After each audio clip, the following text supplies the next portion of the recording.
मैं किसी दूसरी दुनिया से आ रहा हूँ दादी माँ।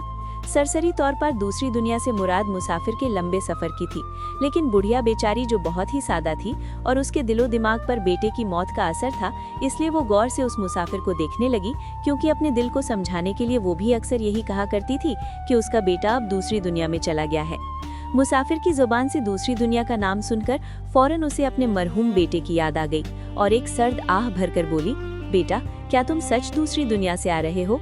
मेरा बेटा फजलू भी पिछले ही महीने दूसरी दुनिया में चला गया था, क्या वो भी तुमसे कभी मिला है?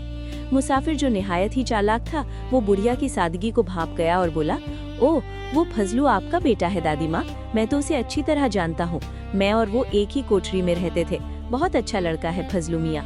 बुढ़िया मुसाफिर के और भी करीब आकर बैठ गई और हसरत भरी नजरों से उसकी तरफ देखते हुए पूछने लगी, कैसा है मेरा फजलू, क्या करता है वहाँ? मुसाफिर बोला, कुछ खास अच्छा नहीं है, अभी तो उसे कोई ढंग का काम भी नहीं मिला, बेचारा बकरियां चराया करता है।